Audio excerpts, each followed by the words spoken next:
Let's begin with something most people misunderstand. You like being alone. Not in a bitter way, not in a wounded way, not in an I hate people way, in a steady way. When your phone stops buzzing, when the house goes quiet, when the door closes behind you, your body softens. And that softness tells a story, because for many people, silence feels heavy. For you, it feels clean. That difference didn't start in adulthood. It started early. Think back. Were you the child who could sit quietly for hours? The one who played independently? The one who didn't interrupt adult conversations? The one teachers described as mature? Let's slow this down. Imagine you're 8 years old. You come home from school. You walk into the kitchen excited to talk about something small. Maybe you got a gold star. Maybe you were picked first in a game. Your parents are tired.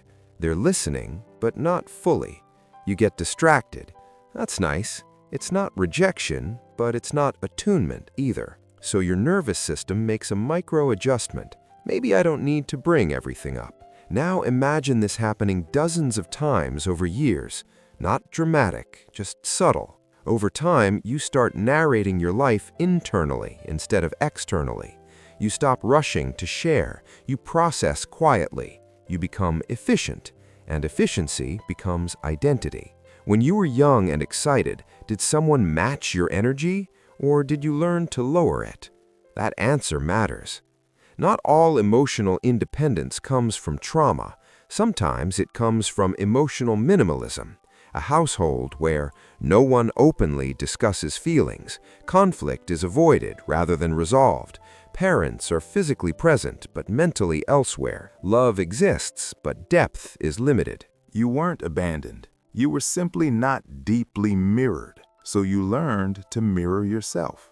Imagine being 10 years old and feeling embarrassed about something at school. Instead of telling someone, you sit on your bed and replay it in your head. You imagine what you could have said. You regulate yourself, and it works. You calm down. Your brain logs something important. I can handle this alone.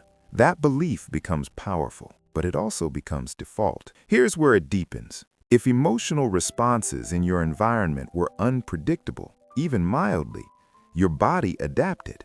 Maybe one parent came home warm some days and irritable on others. Maybe dinner conversations were relaxed one night and tense the next. Nothing explosive, just inconsistent. Your nervous system became alert. You learned to scan tone changes, facial tension, silences that lasted too long. That scanning becomes automatic, and scanning consumes energy. Now imagine being alone in your room. No scanning required. No emotional decoding. No micro adjustments. Your body shifts into parasympathetic mode, calm, grounded, regulated. Solitude becomes synonymous with safety, not emotionally, physiologically. That's why you don't feel lonely, you feel regulated. When you're alone, does your breathing slow? That's your answer. Children who don't receive deep emotional engagement often develop rich internal worlds. You likely thought deeply about conversations, imagined alternative outcomes, analyzed people's behaviors, replayed small interactions. While other kids were impulsive, you were reflective.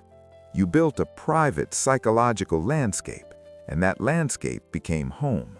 By adolescence, you were probably comfortable spending hours alone, reading, thinking, listening to music in the dark, not because you were excluded, because it felt familiar. Familiarity becomes attachment. You became attached to your inner world, and attachment is powerful. Here's something subtle. If emotional responses were occasionally minimized, you're overreacting. It's not a big deal. You're fine. You begin to lower expectations. Not consciously, quietly. Lower expectation reduces disappointment. Reduced disappointment increases stability. You trade intensity for steadiness. That trade feels smart, and it is. But it shifts how you experience connection. You stop expecting others to fully meet you emotionally, so you meet yourself instead. You become your own comfort, your own validator, your own processor.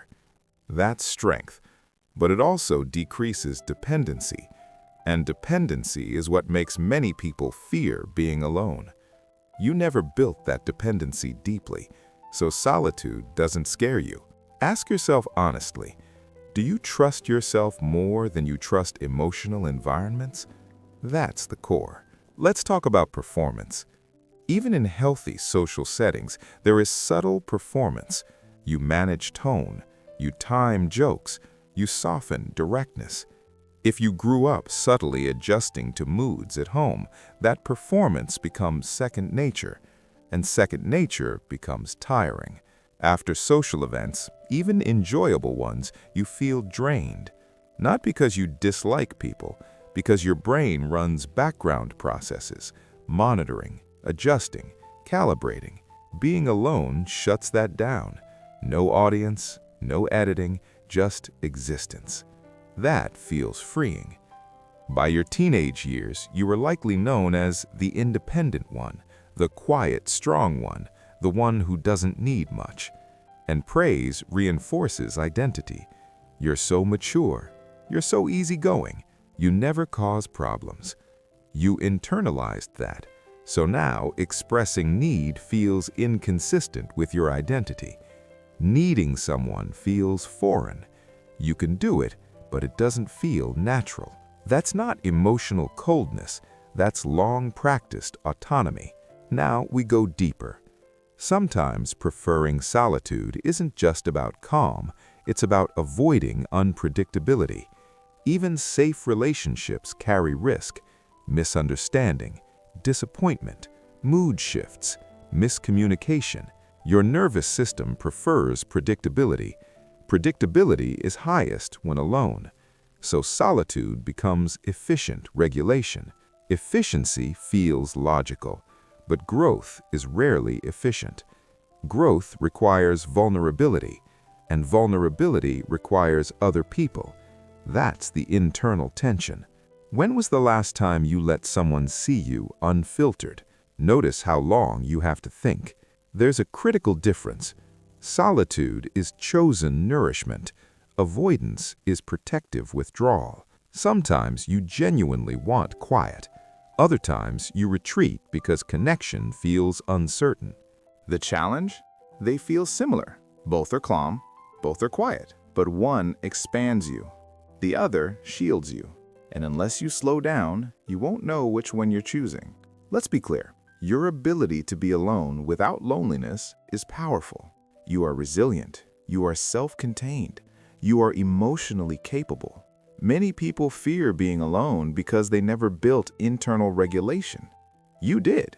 But strength built early often came from necessity, not preference. And necessity-based strength can create subtle isolation. Not dramatic isolation, just distance. Distance from relying fully. Distance from being held. Distance from allowing unpredictability. Your love of solitude isn't emptiness. It's familiarity. It's the place your nervous system learned to rest. It's the space where no one demands calibration. But here's the shift. What if connection didn't have to equal unpredictability? What if safety could exist with someone else? That's not about changing who you are. It's about expanding your definition of safety. Solitude doesn't need to disappear. It just doesn't need to be the only place you feel regulated. What would it feel like to experience connection that calms you the same way solitude does? Sit with that. You are not antisocial. You are not emotionally distant. You are not incapable of connection. You adapted early. You became efficient. You built a stable inner world. Now you have awareness, and awareness creates choice. You can choose solitude because it nourishes you, not because it protects you. You can choose a connection when it expands you, not because you fear it. Understanding this doesn't erase your personality, it clarifies it, and clarity removes shame. If this resonated, you're not alone in this pattern, even if you prefer being alone. Subscribe if you want deeper psychological breakdowns of the traits you thought were just your personality, because sometimes what feels like personality is history, and once you see the history, you begin to choose your future.